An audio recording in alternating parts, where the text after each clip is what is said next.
And then there's a million different types of climbing. So there's alpine climbing, ice climbing, rock climbing, trad climbing, sport climbing, free soloing. It's a whole world that's exciting and way cool, and I thoroughly enjoy it. So what he's talking about, those vistas, those amazing moments that you get, and you have to ask the question, are they worth it? And he says, no, nothing's worth the life of your friend, or nothing's worth having to go carry the body of your buddy back down the mountain and tell their husband or wife that they died because they got a blood clot because the air was too thin and it solidified. That happens all the time. There's one mountain, K2, that kills, I think it's like 40% of the people that climb it to this day. 40% of the people that climb K2 die. Dead.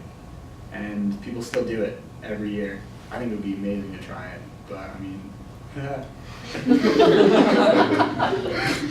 and so you have to ask yourself, risk versus reward, okay? And that's a gravestone, and it's right here. This is from the World Bouldering Competition. He's super pumped because he made it to the top. There's not a lot of risk in bouldering other than like rolling your ankles and stuff like that, and like destroying your knees. But you have to ask yourself about what are the consequences if I die? Or what are the consequences if something goes wrong? With regular climbing, with sport climbing or trad climbing, the the consequence of a fall isn't super high. You know, you're just gonna take a sick whip, or you're gonna have some rad burns on your legs and a good story to tell to your buddies 20 years down the road.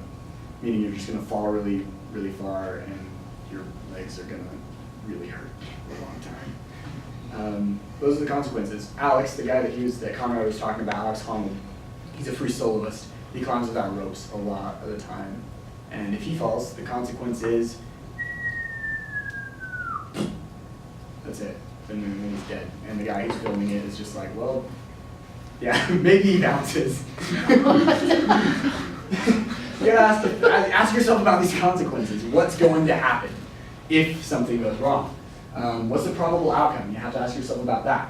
When I go canyoneering with my friends, there's a risk of flash floods. There's a risk of a rope breaking. There's a risk of somebody letting go of the rope and falling to their death. Actually, one of the last times I led a canyoneering trip with my friend, she fell down this cliff. She fell about 15 feet, and a rock fell down onto her ankle and cut it open to the nerve there. And so we had to like first aid the crap out of that and then finish the canyon because there's nowhere to go other than forward in those situations. She was super shaken up. She was going to go into shock, and I was like, well, there's my career in your life. That sucks. You gotta ask yourself, what's the probable outcome? Generally, the canyons that I lead, nothing happens. Nothing bad goes wrong. Everybody gets through safely. I make sure everything is fine. That's the probable outcome. That's why I continue taking those risks. You have to ask yourself, it's repeatable. So the thrill of skydiving without a parachute, I'm sure it's a freaking rush. It's gotta be, right? Better be. But it's not repeatable. It's not a sustainable lifestyle. You have to ask yourself, if that's a sustainable lifestyle. These are important things when you're managing this risk. And this is kind of where the philosophy of it comes in. Whether or not like you think these things are okay in your own life. Like for my brother, he's going to lead his first canyon probably next week. And he has to ask himself about all these questions. He has to ask himself if he's willing to put his friends at risk. Did that girl survive? Yeah, she's fine. She's cool. She's good. She's in Thailand right now, working at an orphanage. Doing canyoneering? No. She had the worst luck with me though. It was hilarious. Anyway, so he's leading this canyon for the first time, and he's got to ask himself if he's willing to put his friends' lives at risk, and if he's willing to put his own life at risk, just for a sick trip, right? Are there safety nets? Like with the climbing rope, I wouldn't climb a 512 without a rope because that's my safety net. I need that. I climb a 5'8" without a rope, which 512 is kind of hard. 5'8", pretty easy for somebody that's been climbing for a long time. You gotta ask yourself about these safety nets. What are the things that I can do? How close is the nearest hospital? Is the hospital Madison Hospital? I'm sorry if any work there or know anybody who works there, but never go to their ER. They will try and kill you. I swear. They tried it on me. What are your motives? This one is super important because a lot of people are starting to rock climb now. A lot of people are starting to take these sick risks because every single day is so controlled. We live in a very controlled environment today, and it's super boring.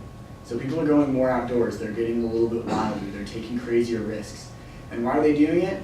It's for their Instagram. And honestly, I will never, ever take you on any one of my trips if you're just going for an Instagram post. I will drop you wherever I learned that, and I will walk away from you. It's not for Instagram, it's for yourself. Like, you're taking these risks to see the beauty in life. You're not taking these risks to get a couple of likes, all right? This is your life in your hands, and your life in my hands, and I'm gonna take that seriously, so you better freaking take it seriously too, all right? So, to put it into real people perspective, people who don't have a screw loose, or like don't have a brain. My brother has my brain this week. Robert McKee, he's a writer and a screenwriter. He kind of like developed the hero's journey and all that kind of stuff. And he wrote a book called Story. And in it, he says, the music of story is conflict. As long as conflict is progressing and building in the story, it moves forward in time. This conflict results from a risk of failure, a risk of death, a risk to others, a risk emotionally, physically, spiritually, whatever. There's a risk. That's where that conflict arises. So, what risks are you taking every single day to have that music in your life? And are those acceptable risks? Like blasting the music in your car and not wearing a seatbelt? Like, it's probably acceptable-ish. Maybe not wearing a seatbelt. I buckle up, you know? But like blasting your music in your car and like dancing with your friends in the car. You're not completely focused on the road, but you know, it's a sustainable way of life. The probable outcome is you're gonna be fine. And the reward is, it's a blast. And that's what brings like music into your life.